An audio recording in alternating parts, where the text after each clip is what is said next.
सांसद निधि से उज्जैन को मिली शून्य सौगात, जनप्रतिनिधित्व पर उठते गंभीर सवाल। भारतीय जनता पार्टी की प्रदेश सरकार और उसके मंत्री कांग्रेस पार्टी द्वारा लगाए गए तथ्यात्मक आरोपों को भी झुठलाने की कोशिश।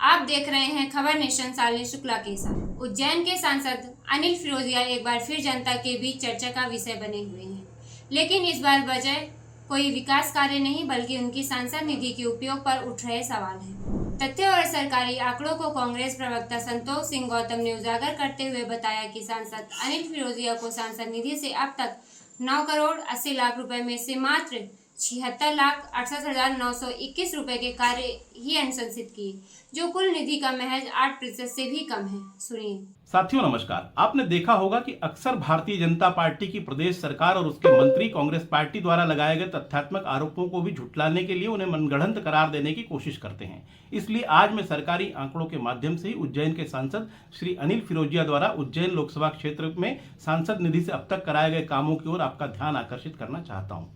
इन आंकड़ों को जब मैंने पहली बार देखा तो मुझे सहसा विश्वास ही नहीं हुआ। लिहाजा मैंने केंद्र सरकार के सांख्यिकी विभाग से भी सूचना के अधिकार के तहत यह जानकारी मांगी कि क्या उनके पास इस बारे में कोई और तथ्य या सूचनाएं हैं।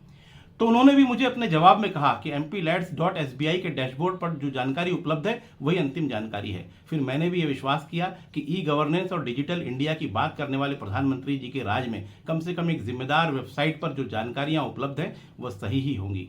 तो आपको बता दूं कि mplats.sbi के डैशबोर्ड पर जो जानकारी उपलब्ध है उसके अनुसार इस कार्यकाल में श्री अनिल फिरोजिया को सांसद निधि से अब तक करीब 9.80 करोड़ रुपए की राशि आवंटित हुई है। उसमें से उन्होंने 76,68,921 रुपए के 192 कामों को अब तक अनुशंसित किया है, यानी वो अपनी पूरी सांसद निधि के 8% राशि का भी अब तक उपयोग नहीं कर पाए हैं। मेरे लिए एक बेहद चौंकाने वाला आंकड़ा था कि उज्जैन जहां आगामी सिंहस्थ की तैयारियों के साथ ही कई योजनाओं पर काम होने के बड़े बड़े दावे मुख्यमंत्री व प्रदेश सरकार द्वारा किए जा रहे हैं, वहां के सांसद का ये रवैया है। यहाँ तक तो फिर भी ठीक था, लेकिन अगली जानकारी ने तो मुझे हैरान कर दिया कि उनके द्वारा अनुशंसित 192 कामों में से जो काम अब तक पूर्ण हो पाए हैं उन सभी को यदि जोड़ लिया जाए तो उसकी संख्या 0 है। इसका मतलब साफ है कि माननीय सांसद जी द्वारा अपने स्वीकृत कामों को अभी कोई फॉलोअप नहीं लिया जा रहा है। अब इसका क्या कारण हो सकता है, यह भी एक गंभीर रहस्य और विवेचना का विषय है।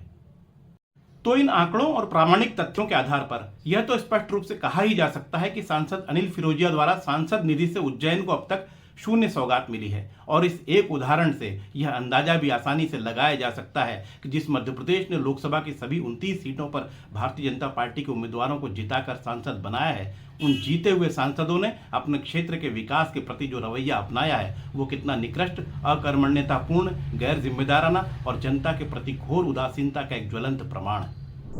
सरकारी आंकड़े चौंकाने वाली हकीकत। मामला तब और गंभीर हो गया जब यह तथ्य सामने आया कि उन्होंने 192 अनुशंसित किए, उनमें से एक भी कार्य पूर्ण नहीं हो पाया। यह स्थिति दर्शाती है कि शासन न सिर्फ निधि के उपयोग में पीछे रहे बल्कि कार्यों की निगरानी व फॉलोअप जैसी जिम्मेदारी प्रक्रियाओं में भी उनकी सहभागिता शून्य रही। यह जानकारी सरकारी वेबसाइट mplats.sbi पर उपलब्ध डैशबोर्ड और सूचना के अधिकार RTI के जवाबों पर आधारित है। यह डिजिटल इंडिया और पारदर्शिता की बात करने वाले सरकार की उस जमीनी हकीकत को उजागर करता है जहां आंकड़े सब कुछ कह रहे हैं और वो भी सरकारी मंच पर। 0 सौगात के साथ सिंहस्थ का आगाज।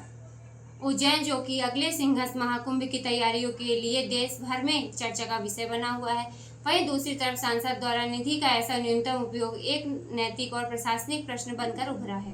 आगामी सिंहस्थ की तैयारियों के साथ ही कई योजनाओं पर काम होने के बड़े बड़े दावे मुख्यमंत्री व प्रदेश सरकार द्वारा किए जा रहे हैं। सांसद फिरोजिया का गैर जिम्मेदाराना रवैया।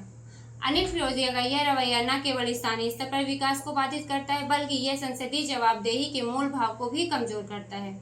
यह स्थिति उज्जैन की नहीं बल्कि पूरे प्रदेश मध्य प्रदेश के 29 सीटों पर सवाल खड़े करती है, जहां भारतीय जनता पार्टी की जीत दर्ज की थी। केंद्र सरकार के सांख्यिकी विभाग से भी सूचना के अधिकार के तहत यह जानकारी मांगी गई, जब जवाब में कहा गया कि mplats.sbi पर जानकारी उपलब्ध है, वही यह अंतिम जानकारी है। ऐसे ही समाचारों के साथ खबर नेशन से जुड़े रहे। खबर नेशन को लाइक, सब्सक्राइब और शेयर करें।